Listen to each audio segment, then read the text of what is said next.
कृष्णा हरे कृष्णा कृष्णा कृष्णा हरे हरे हरे राम राम राम हरे हरे। आप सब मेरे चैनल के साथ जुड़े हुए हैं पंडित मुकेश कुमार यूट्यूब के माध्यम से। आज हम विकास चावरिया परिवार के घर पर आए हैं। तो आज यहाँ पर जो है माता अन्नपूर्णा देवी का जो है महोत्सव बनाया जा रहा है। तो इनकी धर्मपत्नी और विकास 21 दिन से जो है माता की आराधना कर रहे थे। उन्होंने अन्नपूर्णा देवी को यहाँ विराजमान किया है। आप सुंदर छवि आपको ये दिखाएंगे और बड़ी सुंदर छवि है माता अन्नपूर्णा देवी की। तो इसी प्रकार से आज जो है उन्होंने महायज्ञ और समापति रखी है और आप देख सकते हैं कि कितनी सुंदर आज माता जी का श्रृंगार है और कितनी सुंदर जो है ये मेहंदी की जो थालियां सजाई गई है। ये सारी की सारी आज जो है वो माता को अर्पण की जाएगी अन्नपूर्णा देवी को। तो इसके बाद यज्ञ भी होगा, माता की कथा भी होगी, प्रसाद भी होगा। तो 21 दिन की तपस्या का ये फल है इनका, हमारी माता जी का, सोनू माता जी का, जिन्होंने ये सारा अनुष्ठान किया। तो पूरे परिवार लोगों को बुलाया है यहाँ पर उन्होंने और बहन बेटियों को बुलाया है। से हमारी माता जी जो है ये जो है चावरिया परिवार है। तो यहाँ कराची के अंदर ये उत्सव मनाया जा रहा है, हमारे पाकिस्तान के अंदर। तो आप लोग सब मेरे चैनल के साथ जुड़े रहे। आपको वक्तन सारी जो झांकियाँ जो है अन्नपूर्णा देवी की आज के उत्सव की बताई जाएगी। जय श्री कृष्ण।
अन्नपूर्णा माता की जय।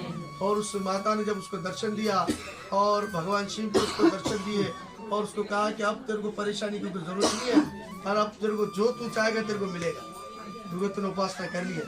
तो उसी प्रकार से अब वो जब घर पर आया तो ये बात उसने अपनी पत्नी को भी कही।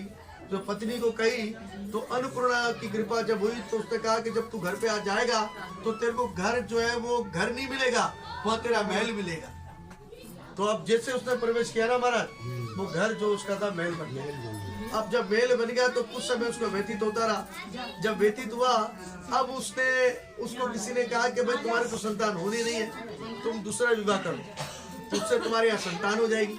तो अब उसने ऐसे ही किया। जब दूसरा विवाह किया तो दूसरी बीवी से भी संतान नहीं, उससे भी संतान नहीं हुई। देखो ये भगवान का ऐसा कुछ होता है सिस्टम जो भगवान ऊपर से ही करता है।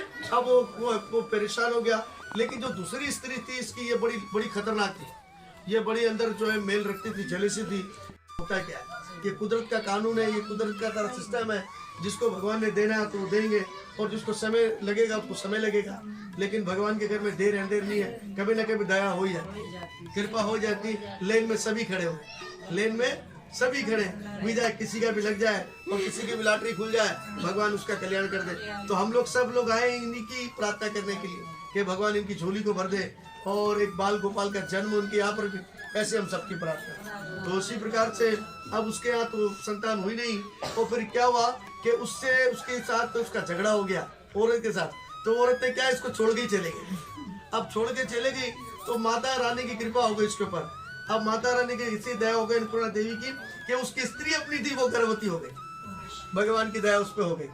और उसके बाद जो है उसने एक सुंदर पुत्र को जन्म दिया और भगवान की कृपा से धनंजय ने वही अन्नपूर्णा देवी का आशीर्वाद दिया और कहा कि भाई आज से जो है हम अन्नपूर्णा के आशीर्वाद लेकर वो आराधना करता रहा और अंत में माता रानी ने उसकी सारी इच्छा को पूरा किया। घर पे संतान भी हो गई और सुलोचना जो है वो पतिव्रता नारी हो गई। तो इसी प्रकार से धर्म कर्म करने लगी और फिर उसको देखकर बहुत से लोग जो अन्नपूर्णा देवी का व्रत करने लगे और आज पूरे दुनिया के अंदर जो है ये अन्नपूर्णा देवी का व्रत प्रसिद्ध है। और अनाज जो है और जब लक्ष्मी आती है ना तो बड़ा आनंद देती है, जब जाती है तो बड़ा दुख देती है। इसलिए ज्यादा भी अनाज घर में जमा नहीं करो, अगर ज्यादा है तो किसी गरीब को दान करो, किसी को दे दो, किसी ब्राह्मण को दो, फकीर को दो, बहन बेटी को दो। अगर ज्यादा अनाज रखोगे तो कीड़े पड़ जाएंगे, आपके खाने से मिल जाएंगे। तो अनाज का अर्थ ये होता है, अन्न का अर्थ ये होता है किसी और को भी देना। ऐसे नहीं कि आप बोले मैं तो 20,000 का राशन भराता हूँ, तो 20,000 के हकदार में आपके गरीब भी लोग हैं, ब्राह्मण भी है, आपका पड़ोसी भी है, आपकी बहन बेटियां भी है, तो उनको भी थोड़ा थोड़ा देना ये आपका कर्तव्य है। सारी उम्र अगर बोले नहीं मेरा है तो कोई लेके कुछ गया नहीं है, लेकिन लोग जो खाएंगे वो आपको दुआ तो देंगे जिससे आपका बेड़ा पार हो जाए। तो इसी प्रकार से ये आदतें हमें सीखनी चाहिए कि अगर हम अनाज है हमारे घर पर तो हमको थोड़ा सा किसी को दान भी करना चाहिए। महीने में तनख्वाह आवे तो उसमें निकालना चाहिए। पितर पक्ष है, देव पक्ष है, ये स्त्रियों को खास तौर पर करना चाहिए। स्त्रियों को ऐसा नहीं रखना चाहिए कि जितना कमाए उतना ही खा जाओ, बाद में परेशान। आधा महीना हुआ है तो 200 तू दे दो, 1000 तू दो, कर्जाती हो जाते। 4-4 नौकरियां करते फिर भी लोग कर्जाती है, 4-4 नौकरियां करते फिर भी घर नहीं है, परेशान है। इसकी वजह क्या है कि खुद खा जाते हैं। तो वो ये सिस्टम से नहीं चलते ना, क्योंकि दूसरे के धर्म में क्या क्या जकात, वो अपना जकात निकालते हैं, लेकिन हमको पता नहीं कि हमको दान कैसे। लक्ष्मी हमारे घर पे हमेशा रहे तो आपको एक चीजें करनी पड़ेगी। जब आप ये चीजें कर लोगे, दान पुण्य करोगे तो जीवन हमेशा सुखी रहेगा, वरना दुखी तो है, वरना दुखी तो है। बोलो अन्नपूर्णा माता की हरे कृष्णा। तो जितने माता जी आई उन सब पर अन्नपूर्णा की कृपा हो और अनाज आपके घर पे जखीरा रहे, भंडार भरपूर है और कोई भी संत महात्मा भूखा ना जाए, है ना। अतिथि देव भव, और अतिथि को भगवान का रूप मानो। उनकी कृपा आप पे भी बनाए रखे। ओम श्री अन्नपूर्णा देवी नमः स्वाहा। ओम श्री अन्नपूर्णा देवी नमः स्वाहा। ओम श्री अन्नपूर्णा देवी नमः स्वाहा। ओम श्री अन्नपूर्णा देवी नमः स्वाहा। ओम श्री अन्नपूर्णा देवी नमः स्वाहा। ओम श्री अन्नपूर्णा देवी नमः स्वाहा। ओम श्री अन्नपूर्णा देवी नमः स्वाहा। 60। ओम श्री अन्नपूर्णा देवी नमः स्वाहा। ओम श्री अन्नपूर्णा देवी नमः स्वाहा। ओम श्री अन्नपूर्णा देवी नमः स्वाहा। ओम श्री अन्नपूर्णा देवी नमः स्वाहा। ओम श्री अन्नपूर्णा देवी नमः स्वाहा। ओम श्री अन्नपूर्णा देवी नमः स्वाहा। ओम श्री अन्नपूर्णा देवी नमः स्वाहा। ओम श्री अन्नपूर्णा महादेवी नमः स्वाहा। ओम सर्व मंगले मांगले शिवे सर्व साधके शरणे त्र्यंबके गौरी नारायणी नमस्तुतम स्वाहा। ओम नमो जयंती मंगला काली भद्रकाली कपालिनी दुर्गा समुषदात्री नमो नमः स्वाहा। कुल देवताय नमः स्वाहा। कुल देवी नमः स्वाहा। ओम अन्नपूर्णाय नमः स्वाहा। ओम श्री अन्नपूर्णाय नमः स्वाहा। ओम श्री अन्नपूर्णा देवी नमः स्वाहा। ओम श्री अन्नपूर्णा देवी नमः स्वाहा। ओम श्री अन्नपूर्णाय नमः स्वाहा। ओम श्री अन्नपूर्णा देवी नमः स्वाहा। ओम श्री अन्नपूर्णा देवी नमः स्वाहा। ओम श्री अन्नपूर्णा देवी नमः स्वाहा। ओम श्री अन्नपूर्णा देवी नमः स्वाहा। ओम श्री अन्नपूर्णाय नमः स्वाहा। ओम श्री अन्नपूर्णा देवी नमः स्वाहा। 80।